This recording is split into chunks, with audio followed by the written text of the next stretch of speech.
sport. Robbie, at the end of the day, toxicity sells. Jim.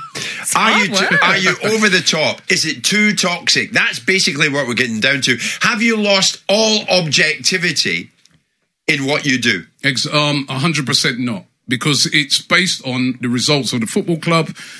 If, as I said, we've been on our worst run since 1977, it's very hard to find a fan that's going to be positive, and not just on our platform, on all platforms. You had fans, for the majority of this season, complaining about the manager, saying that, the performances weren't good enough. That's because they're there week in, week out. Sometimes you can see the highlights on TV and it doesn't look as bad, but when you're at the game, you can see the performances and you start to see a build-up of those performances. And the fans weren't happy and they started to express their opinion, and they didn't do it immediately. The fans, I felt, were very patient with Unai Emery. They really wanted to get behind him. They were really behind him to start off with. But the way we finished off the season, not getting into the top four, losing the final, and then the way we went this season, that's when fans started to turn. And if you was to watch our content week in, week out, you would see that. It wasn't just a knee-jerk fans coming and wanting to clobber, the manager.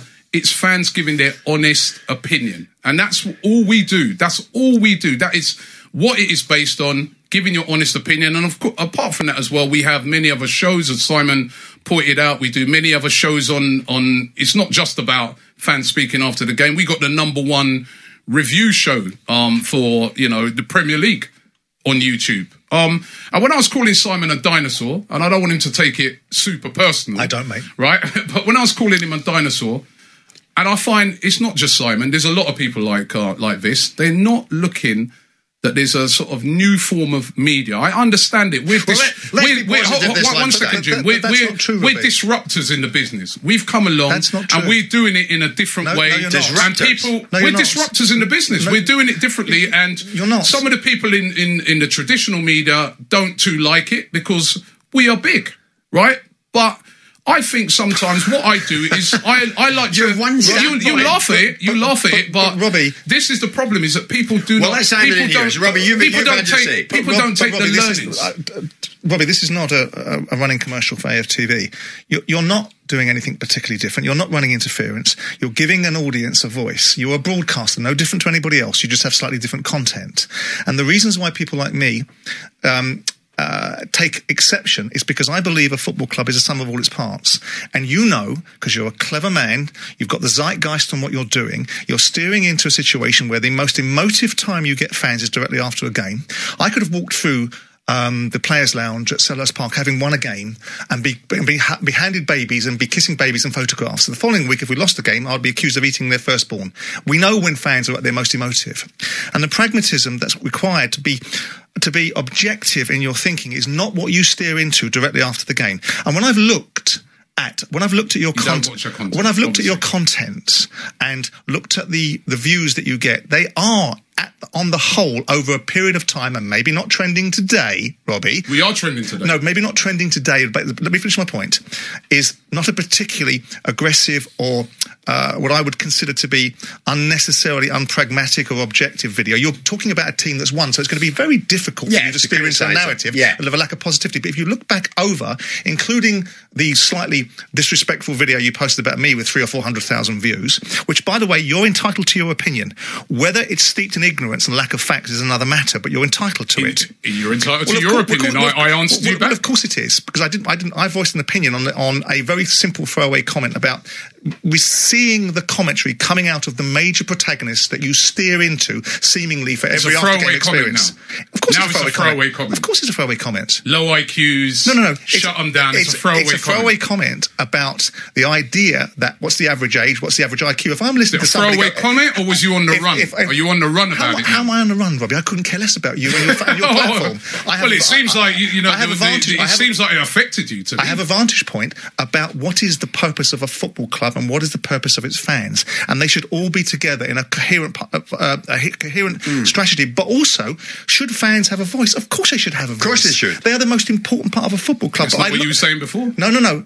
I look at your particular product, and I look at other people's products, and I look at where you are going with your product, and you are not going to suggest this or admit it because it won't suit you. But at the centre of what is helping you transact and execute and get more and more subscriptions is people are rubbernecking, coming into your environment, seeing from other football clubs what you're doing, seeing the nature of the toxicity that's going on, because it's about entertainment. I've sat there and listened. It's not the kind of entertainment I want to watch. It's not the kind of entertainment I want my children to watch. Hold on, hold on, I haven't finished. But your viewers like it. Now, my view on it is that I don't believe it's constructive. I don't believe it enhances the football club. I don't think the football club itself believes it does. And I think when you see people responding to it, and there is an element, you are right, that the conventional media looks at it a bit squiffy and a bit whiffy and thinks it doesn't suit them. I don't look at it from that point of view. And I don't say controversial things. I'm not a clickbait merchant. I say things because I authentically believe them. I talk about agents. I talk about fans' involvement in the game. I talk about the football world changing from being broadcast. Talk about us. I talk about you every now and again because you are a phenomenon. You are part and parcel of a growing groundswell of the next generation of football fans wanting to consume it in a certain way.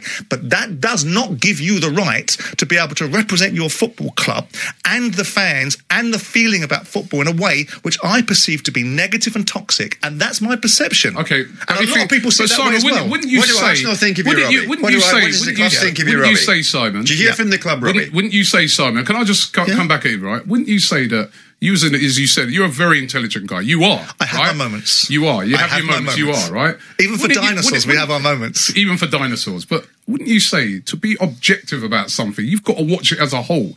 You can't just pick out certain things. You have admitted this. That's very true. And so how can you make these sweet... You don't... Hold on. No, you're not letting me talk as well. You're not letting me talk. How can you make sweeping judgments on something that you are admitting you only watch certain bits? How can you do that? I just cannot. We can't watch everyone, Robbie. No. But listen, I can make judgments, right? My own judgments. Yep. But he's right. You're going to praise Arsenal last night because they won. I listen to TalkSport, right? Good. I listen to the shows. I enjoy this show. I enjoy Hawksby and Jacobs. All the shows that are on, I listen to it. So I think I can make quite an objective opinion on the station.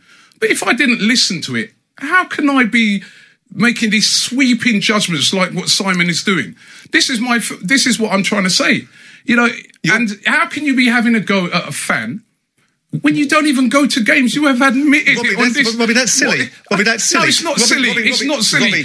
It's not that you're not entitled to have an opinion on football. Robbie. Of course, you are a football owner and you have a great knowledge of football. Robbie. But I'm saying, what gives you the right to have even a more say than somebody who goes every week? I don't know why you but that's what you said. Robbie, I don't know why you keep going down that route. Simon, I'm going on things you said. I think you need to listen back to your interview. I think you need to listen back to some of those interviews. I want to jump in here. We'll take a final break and then we'll get into the home straight. But we need to let each other talk. I've got a couple of questions for you, Robbie. Mull them over in this break. One, what does Arsenal think of you? What do the top people at the club think of you? You asked me that one already, right at the start. Is it damaging? Do they think you're damaging, or do they give you the thumbs up? And two, are you or are you not reaping the financial benefits now? And was that not what it was all about in the first place? We're back after